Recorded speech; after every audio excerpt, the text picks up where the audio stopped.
All right, guys, the journey continues. Today, I am going to figure out how to remove the valves out of this Porsche Boxster. So this is episode 17, I believe, in my broken Boxster battle. That is the Boxster that I got with the blown engine. So if you're interested in removing valves, then you're probably interested in the whole story behind this thing. So here's a playlist up here. Check it out. Start from the beginning. Follow along. This, like everything, as you've learned from my channel, is my first time doing this. I picked up a couple of special tools I'm going to do for this. These are just to actually hold the case that we're going to be removing the valves from. This is the head from bank one that you'll recognize as we've been following along, and that is our valve right here that is stuck right now. And as you can see, when I removed these, I left the headers on. So I was hoping that I wouldn't have to remove them because they're really old bolts, and I'm sure will cause all sorts of problems if I try to remove them. So I'm gonna try to do this with the cat still on. So my first step is gonna be trying to figure out how these things work and hold that head. All right, so supposedly, on the bottom here, we've got some holes where this thing can go, where our bolt holes were. All right, so I think one's gonna go in here, and then the same on the other side. Put this one in here.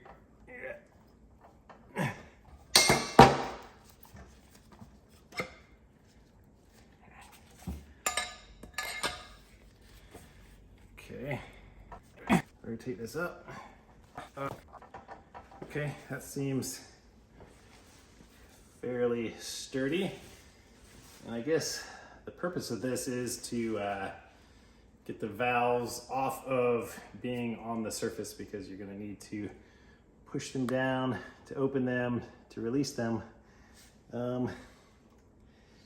So all of my intake valves are actually open, which is concerning because I think they should all be closed since there is no lifter pressing them down.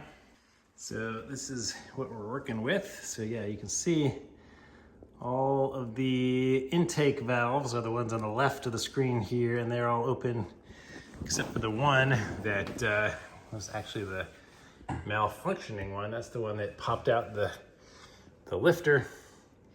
And all of our exhaust valves are closed.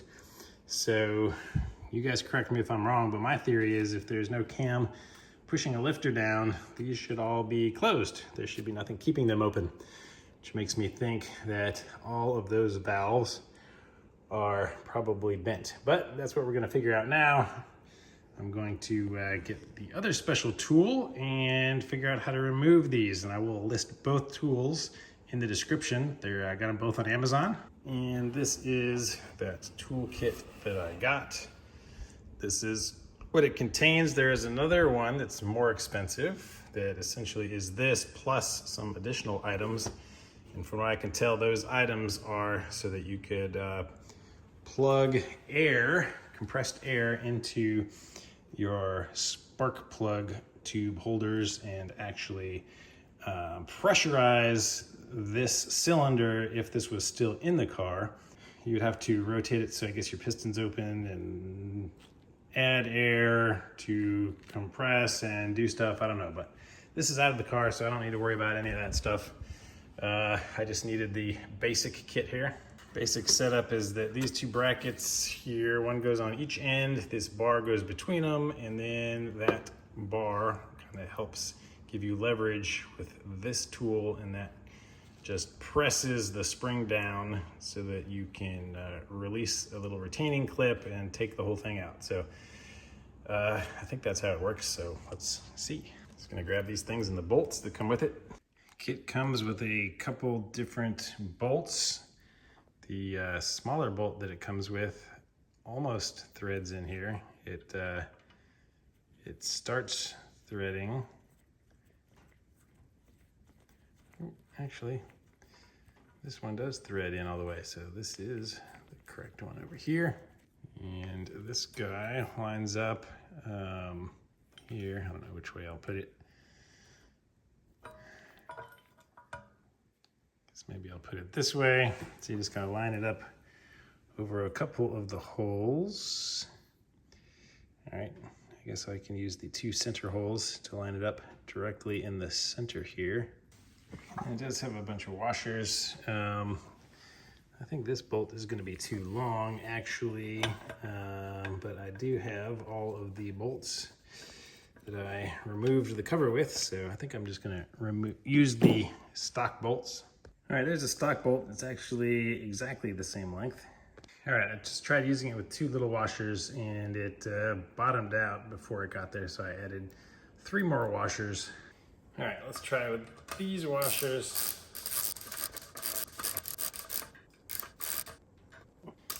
All right, so still bottomed out. 1 more washer.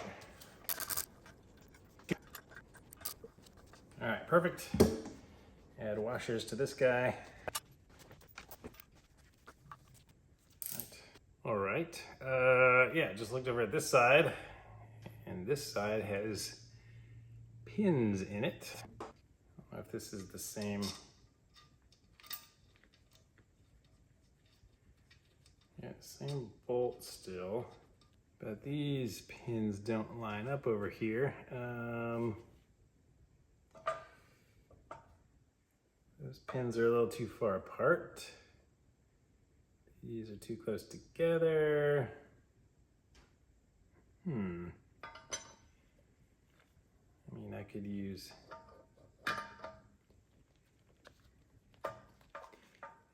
barely fits in here. I guess I could probably use these. I don't know, let me put them here temporarily. All right, I don't know why it wouldn't work right there, because the point of this bracket is just to hold this bar above here, and then we've got this piece. This is what does the pushing down, so it comes in a couple pieces. This was the handle, you get a little, this is the handle here, you get a little thing of pins, and then you got this piece, and this is what actually presses down on the valve, and you kind of want it to go straight down. So you can use the extra pin holes in here to help you line that up. And then of course the bar placement on here as well. So let me try to start with one that is over near me. And you can see there's grooves in the handle that go against the bar. Oh, actually, I guess like this against the bar. And then you just kind of try to line this up at the best place where it's going to be pressing straight down.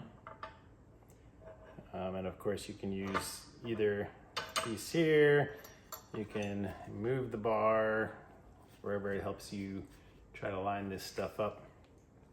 So since I'm going to do one close to me, let me move the bar here.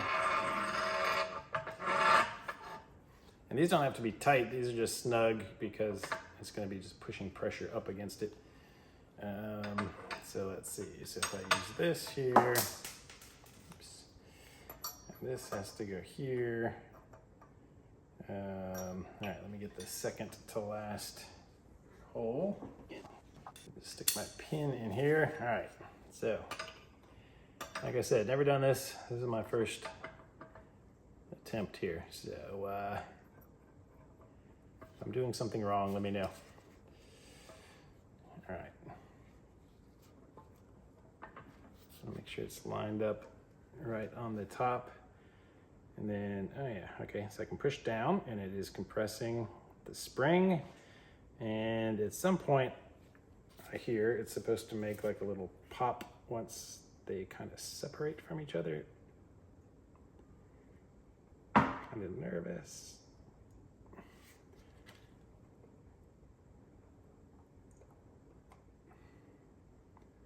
Okay. Did not hear any pop or separation because there's supposed to be like a little collet in there that if I get one of these out, I'll show you. Oh, there we go. I see it. I can just see it separate now. Before they were going down as one unit, and now just the spring is going down and the valve is staying there. So I've got a little magnetic tool. It's picking up more than I want. So now once I push it down, hopefully you guys can see this. There we go. I just want to grab this piece. So I got half of it. I got one side. Let me grab the other side. So I stick to everything. Okay. All right, I got both pieces out. So now when I release it, the spring is free to come all the way up. And I can take this tool out. And voila, look at that. So we got a spring here. We got the little cap, I will call it, that's on top of the spring. And we have a valve. Okay. Let me reach under here. And I can pull the valve out. Yeah. All right. So that is our valve. And all right, so I'll check that out and see what he looks like. All right, so I guess you would want to keep track of which one you're removing and where it goes if you're going to reinstall them. I don't think I'm going to be reusing this head, but I just want to show you what these little collets look like that we took out. Looks like they are like threaded on the inside. And this is the tip of the valve, so they lock into these grooves. That is what holds the spring down. Pretty cool, I've never seen these things before. So again, nice close-ups of the spring. So how it works is this goes over here, this comes through there, and these little collet guys go on there. And they, this guy has an indention, so they sit at the bottom of this little cap so that this cannot come up, and that's what holds the spring together and keeps the spring pressure on your valve. Oh, and one more tip for you. If you compress the spring, but the valve goes down, so you can't get to the collet thing, just reach underneath and gently press, and it will pop the valve up. So you can reach in, grab these guys. All right, and final tip, there is one pinhole on the very end of that instead of these. If you were lazy like me and didn't remove the cat, you can kind of work it around the other way so that your handle is over here. Because if I try to get it from that side, the handle is hitting my cat. So this way I can have the leverage I need and remove it from this side. All right, super cool tool. All right, let's move over to the intake valves where I know that we had our issues. Just gonna move our bar over here. The setup should probably be the same. Maybe I just reach it under here. And so this is our first one that is stuck open. Make sure that's centered. Have my magnetic tool on hand, and let's see, keep this from tipping over, and yeah, oh, there we go. All right, it released. It was pretty stuck, so yeah, it's already compressed. So this one is a lot more difficult to push down.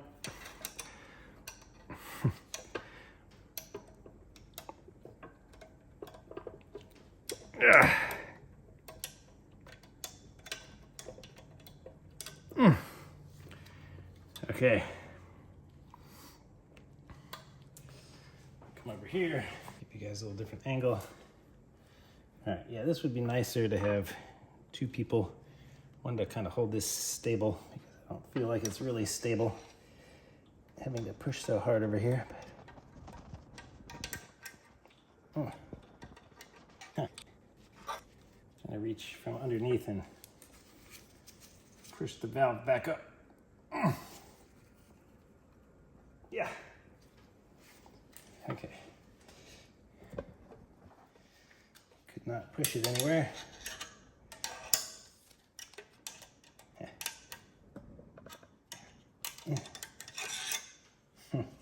Yeah, the valve is definitely more open than it should be.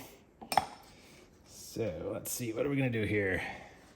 I'm gonna take a gentle persuasion device and tap on our valve.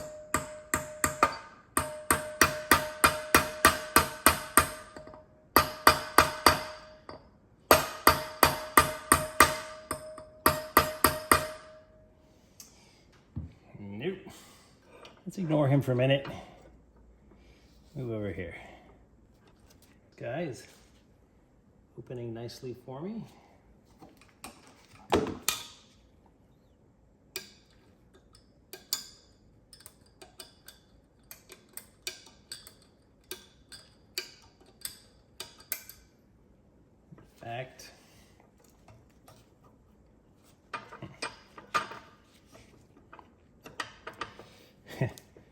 In fact, it looks like the left collet is actually not even in there. Looks like we only have one collet on this guy. Interesting. Okay. So that's not good. We got him off, push him down, pull him out from the bottom. To the naked eye, it actually doesn't look bad, but we'll look at him later. So yeah, all these ones worry me now. Let me try one of these other stuck ones. Let's see if I have any more luck. It's like the valve, so the valve is already so far down that I can't push that cap down far enough to be able to get the collet out. So, wow. All right, I guess I'm gonna phone a friend and do some research. All right, internet gave me one thing to try first, and that is to take a socket that is larger than our collet. So it goes outside the collet, but sits on that spring hat, I keep calling it, and whack it with a rubber mallet gently to see if we can't free it up.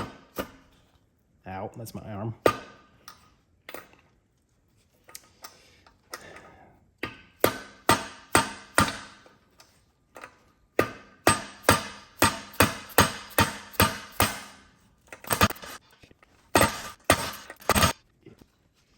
Don't feel like that's doing anything yet. Nope. All right, another option was getting something like this pry bar to get inside the spring here and just try to pull it up. So let's see.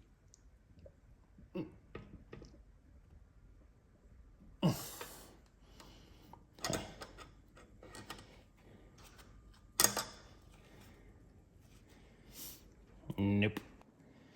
All right, I think our solutions might have to go back to some brute force methods here. So I'm just gonna strike it.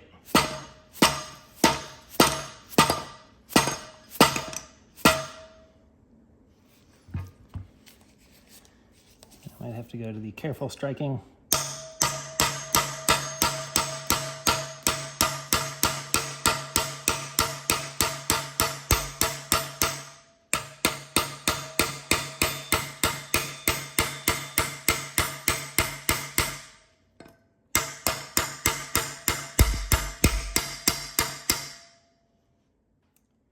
Like there's a little movement maybe.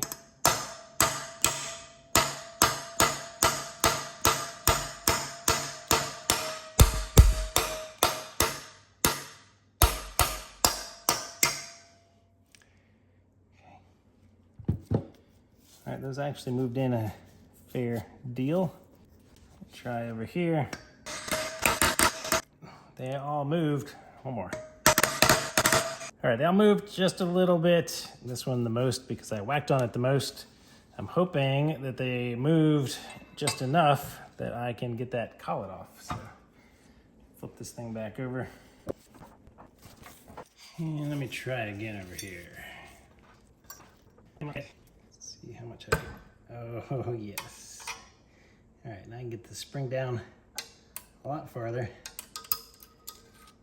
And we got both collets in one pass. Right. This off, and hopefully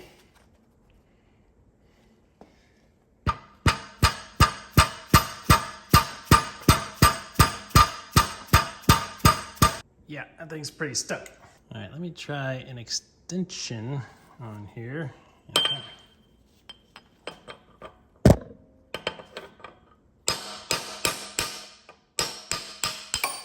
There it is.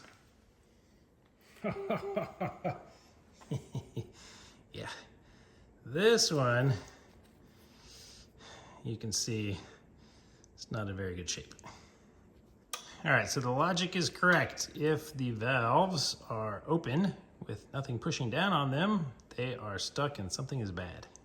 All right, so I'm gonna continue down the line and assume that I'm gonna find the same thing for all of these. Half a collet, the other half. All right. In the whack-a-mole method.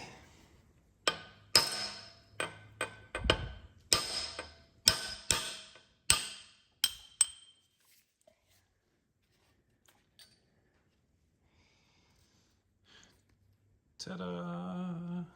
All right, here's a look at my intake valves. So all of them are bent, except ironically, the one that had the failed lifter. This one was just fine, although it only had one of the collet pieces. So the other one went into the engine somewhere, and this one bent. So it makes sense now that I'm thinking about it. So this one, the lifter wore and mushroomed in the center part, shot out, putting a hole in my cam cover. So without the lifter there, or the hole in the middle of the lifter, it never pressed this valve down. So this one stayed closed the whole time. And as the timing got thrown off of this cam, all of the rest of them did get pushed down and make contact with the piston and bent all of the valves on the intake. So again, as no engine expert, I think that if you just order new valves, because I can take this valve here, if I just stick this into one of the holes that had the bent valve, it comes right up here and opens and closes perfectly. So I assume that I could just replace all of the valves up here and probably the springs as well. And it should be back in order. There shouldn't be any damage to the rest of this unit. The only issue, of course, with doing that is, again, the cams are machined to the grooves in here and the grooves in the cam cover, because they match up to hold the cam in place, unlike these two locations that actually have cam caps that go on there. So I'd have to get a new cam and have it machined to the rest of the head. But other than that, I think it is in great condition and shouldn't have any issues. So if you agree with that, or more importantly, disagree with that, please let me know in the comments, because I'm here to learn just as much as I am to show you guys what's going on with this engine. So hope you are enjoying this. Please give the video a thumbs up, like actually click the thumbs up button, and I'll see you guys on the next video.